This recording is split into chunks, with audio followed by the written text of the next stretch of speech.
fois-ci, on continue à parler finance, oui, mais en le mixant avec un outil qui a eu beaucoup de succès il y a 2 saisons et qui continue à faire parler de lui. On va essayer de comprendre si c'est un effet de mode ou si, en effet, il a une utilité. Évidemment, cet outil, c'est le chatbot, ou le bot d'ailleurs, tout simplement. On en parle avec Renaud Chaléon, qui est Digital Advisor Finance pour Microsoft France. Bonjour à vous. Damien Philippon pour Zelros. Vous êtes d'ailleurs le CEO et le cofondateur de Zelros. Et puis Pierre Léger pour Natixis. Vous vous occupez particulièrement des chatbots d'ailleurs pour la maison Natixis. Alors messieurs, je reviens à cette question. Chatbot, effet de mode ou pas? Est-ce que concrètement, ça vous a vraiment servi dans l'engagement avec vos assurés, avec vos consommateurs? Peut-être pour démarrer, je pense qu'il y a un niveau de maturité aujourd'hui sur les chatbots qui n'est plus le même qu'hier. Hier, c'était effectivement perçu comme un effet de mode. Il y avait un peu de surpromesse au début. Une surpromesse au début et un engouement du public dessus. Parfois, une expérience malheureuse. Aujourd'hui, on se rend compte que l'expérience a changé complètement de paradigme. Et on le voit aujourd'hui, notamment au travers de la santé. Aujourd'hui, si on veut trouver un médecin, parfois, c'est difficile de le trouver. Le chatbot peut finalement permettre d'accéder à certains types d'informations en attendant d'avoir un rendez-vous chez un médecin. On travaille aujourd'hui, côté Microsoft, sur des projets en Asie, où là, on se rend compte que la demande aujourd'hui de suivi médical est en train d'exploser et que finalement, derrière, on n'a pas la capacité humaine d'absorption de son nombre de demandes.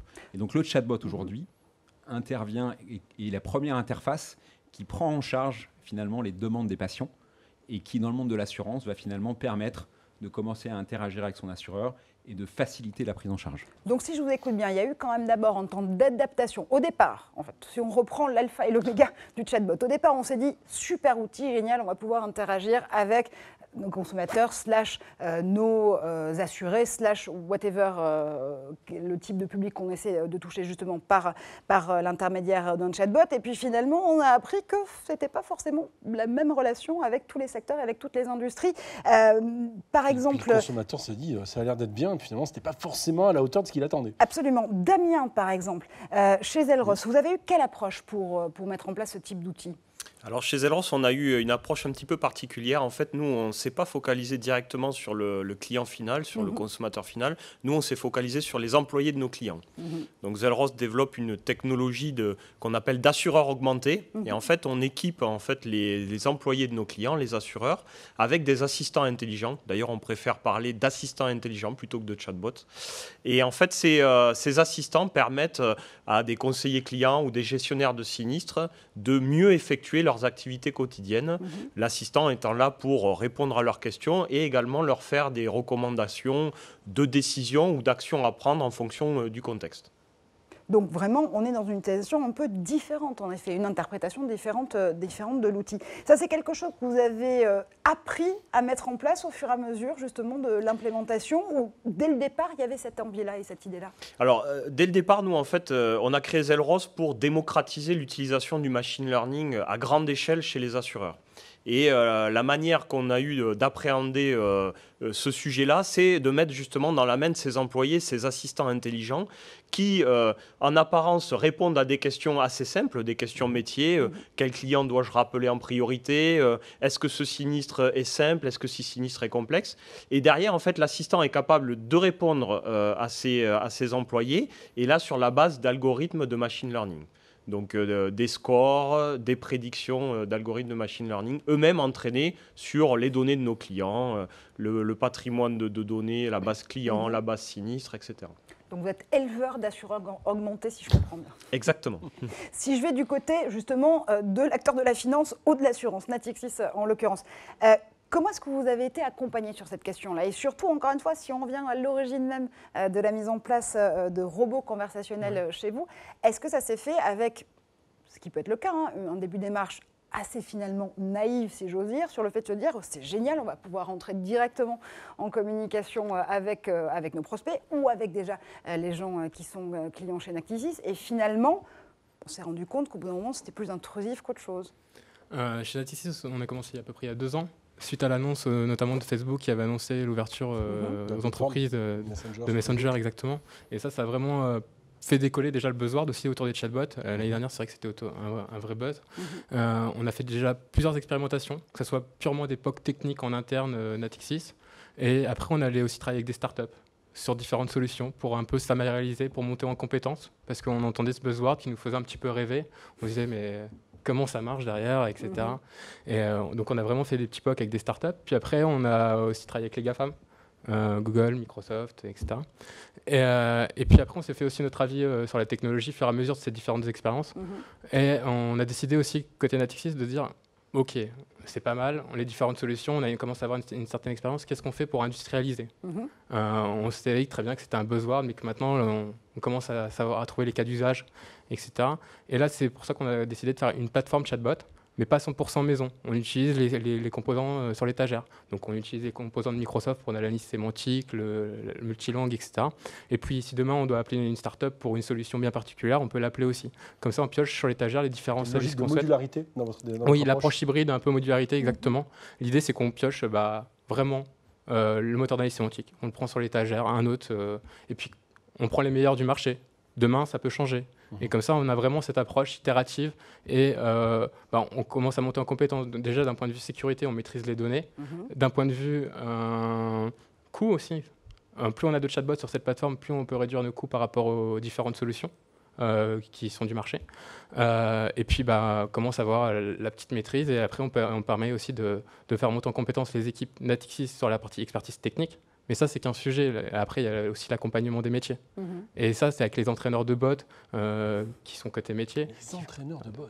Ouais, les entraîneurs de bots. On avait tout à l'heure Didier Quillot, je vois bien le truc, entraîneur de bots avec une tenue. Allez, on y va, allez, on apprend. Exactement. Mais généralement, l'entraîneur de bots, c'est plus celui qui va être en relation avec les clients et qui sait comment on va formuler le client pour poser une question. Par exemple, j'ai un problème de mot de passe.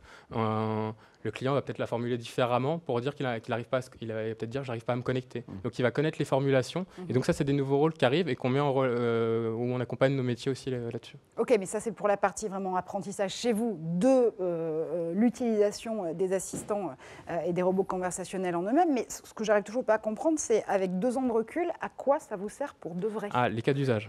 Voilà. D'un point de vue cas d'usage. Vous avez des clients Natixis qui frappent à votre porte en réclamant une conversation avec un. D'un point de vue client, on a fait quelques expérimentations, on en a un en production, mais on a essentiellement en production en interne. À destination des collaborateurs, des conseillers, soit pour les aider à trouver de l'information, tiens, je suis en ligne avec un client, je cherche telle information, je pose à mon assistant la question, je la trouve plus rapidement. Il peut y avoir aussi des chatbots intra-service, on va dire. Par exemple, un cas d'usage, sur le juridique, ils sont énormément sollicités par d'autres services, comme les achats, pour des questions un petit peu de tous les jours. Mais pour trouver la bonne information, le petit chatbot permet de traiter ces questions récurrentes. Donc finalement, si je vous entends bien, il y a 2 cas d'usage qui se sont développés au bout de ces 2 ans. Il y a à la fois la fonctionnalité entre équipes Natixis en mode projet pour réussir à trouver les réponses au bon endroit, au bon moment pour le client final. Et il y a la fonction que j'appellerais dépannage pour le client final qui vous dit « Attendez, j'ai oublié mon mot de passe, attendez, je ne sais plus où je peux trouver cette information, c'est où ?» Mais il n'y a pas finalement d'enrichissement de la conversation avec le client in fine, ouais.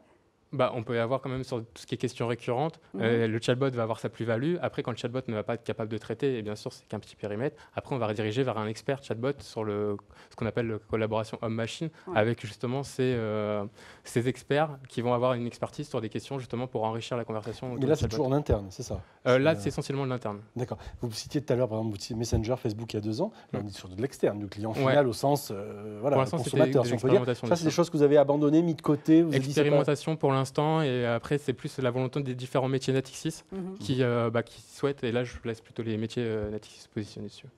D'accord. Donc on revient sur un outil qui finalement s'apparente à beaucoup plus de B2B que de B2C in fine, Renaud.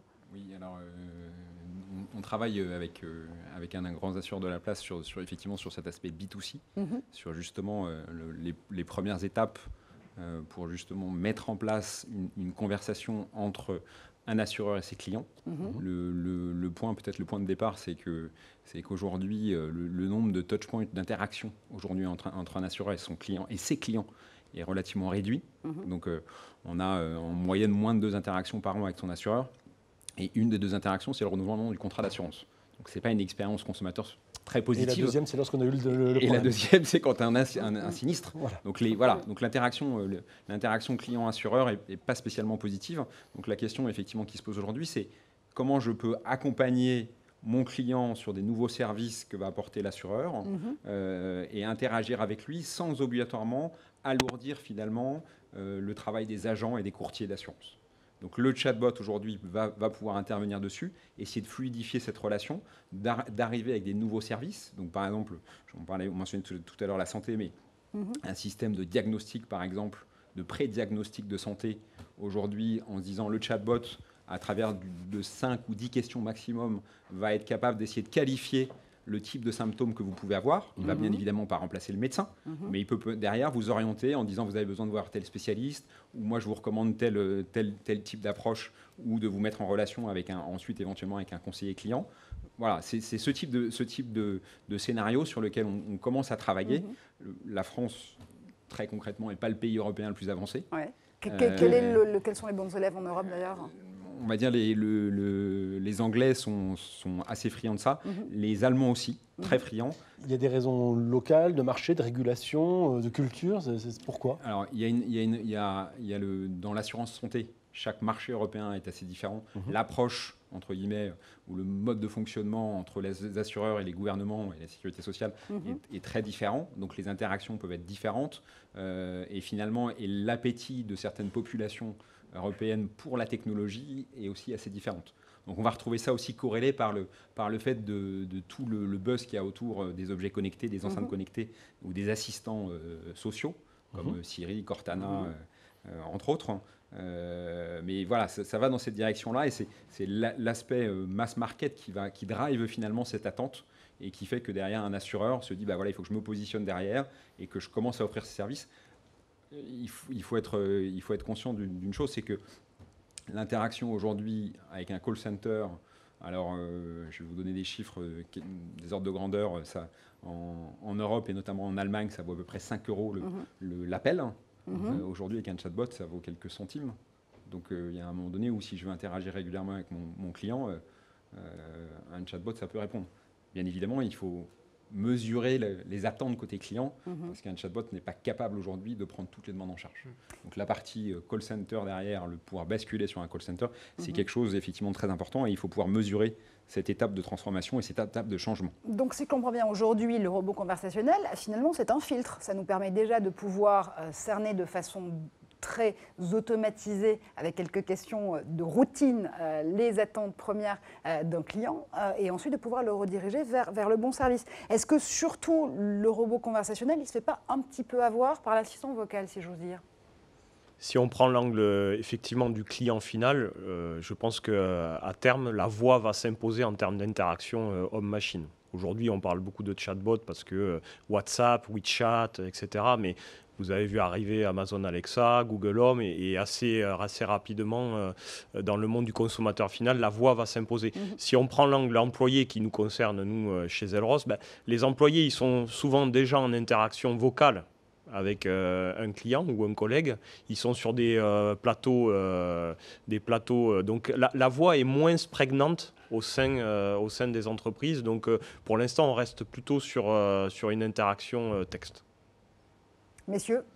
Je pense que sur le côté client, la voix est technologiquement plus compliqué à appréhender. On a travaillé chez Microsoft sur pas mal d'expériences sur le téléphone portable, dans la voiture aussi. Bien sûr. Et on se rend compte que finalement, la compréhension de la voix et l'environnement, que ce soit dans une voiture, que ce soit au bureau, que ce soit avec un téléphone portable, change du tout au tout. Donc aujourd'hui, je pense qu'il y a des premières expérimentations et des choses qui commencent à arriver, qui vont arriver sur la voix, mais je pense que d'abord, de toute façon, on a besoin de passer par la partie chat et par la partie texte pour commencer à enrichir et faire en sorte que finalement le bot devienne intelligent. L'ambition, c'est vraiment, et je pense que c'est comme un enfant, on lui apprend des choses petit à petit et il commence à devenir intelligent. Et les gens n'ont pas cette notion-là au début, de leur dire, bah voilà, vous avez un enfant, vous ne lui parlez pas de la même façon qu'un adulte, et donc il y a un bot au début. Quand il vient d'arriver et qu'il commence à se présenter, il ne connaît pas grand-chose sur vous et potentiellement, il ne connaît pas grand-chose. Donc, il a besoin d'apprendre. Donc, il faut être patient. Et c'est cette patience-là qui permet finalement d'ensuite de pouvoir interagir, que ce soit par du texte ou par de la voix. Mais je pense, et ça, les études le montrent, et notamment aux États-Unis, hein, la plupart des grands acteurs, que ce soit Microsoft ou même Google, sur la recherche aujourd'hui, eh ben, on se tourne de plus en plus à faire de la recherche vocale et non plus de la recherche sur le texte. Donc il y a un moment donné où, de toute façon, les moteurs de recherche, s'ils se tournent vers la voix, les bots vont aussi se tourner vers la voix. D'où la question de l'élevage, évidemment, au départ, et le fait de devoir enrichir au fur et à mesure tous ces robots conversationnels. Aujourd'hui, s'il y avait, du coup, une méthodologie ou un conseil à donner à ceux ou celles qui voudraient encore se lancer dans l'élevage de bots, ce serait quoi ? Un conseil, ça serait rester humble et commencer à itérer et commencer progressivement. Ne pas vouloir monter la cathédrale directement, mais vouloir commencer par des petites choses très simples, des interactions et itérer. Vous disiez d'ailleurs que vous avez travaillé sous forme de proof of concept, des petites équipes. Vous en avez fait plusieurs, c'est ça ? Ouais, quelques POC techniques au tout début pour déjà se familiariser avec la techno, déjà purement techno, et après regarder avec les métiers. Et avoir des périmètres qui soient restreints ? Ouais, mais c'était vraiment de se dire, bah tiens, comment ça fonctionne, un petit peu, de découvrir un petit peu tout ça. Avec les startups, on a fait un POC avec un de nos métiers pour les services à la carte bancaire. Est-ce que, tiens, je me casse la jambe, comment ça se passe, est-ce que je suis assuré avec ma carte bancaire, etc. Donc ça, il y a eu des proof of concept qu'on pu mettre en production, tester avec des vrais clients et avoir du feedback là-dessus. Renaud, Damien, le mot de la fin, un conseil pour ceux qui voudraient encore se lancer dans cet élevage de bots. Je partage complètement l'aspect de Pierre, c'est vraiment démarrer sur un premier périmètre de manière très humble. Pour autant, avoir une ambition assez démesurée parce que ça fait quand même rêver. Et je pense qu'on est vraiment au début de la courbe d'apprentissage aujourd'hui des bots. Et qu'en essayant de mesurer cet équilibre entre les attentes qui vont petit à petit devenir de plus en plus importantes et les réponses que vont apporter les bots qui vont s'enrichir au fur et à mesure. Et cette ambition-là, on peut arriver effectivement à quelque chose de successful. Et je pense que moi, j'y crois. Je suis très croyant dans le fait que demain, on ne fasse pas trop la différence entre un humain et un bot et qu'on soit même surpris par le type d'interaction qu'on puisse avoir. Bon, je fais encore la différence entre un humain et un bot. L'éleveur qui élève les futurs éleveurs, il en dit quoi ? Nous, on est assez persuadés que c'est la collaboration homme-machine et la bonne combinaison entre les capacités du cerveau humain et les capacités de ce qu'on appelle le cerveau en silicium, donc l'algorithmie, qui fera la différence demain. Ce que ne sait pas encore bien faire la technologie, c'est justement filer une discussion comme on l'a fait ici sur le plateau. Ça, le cerveau humain sait très bien le faire. À l'inverse, la technologie, ce qu'elle sait très bien faire, c'est processer des quantités de données importantes pour prédire des choses.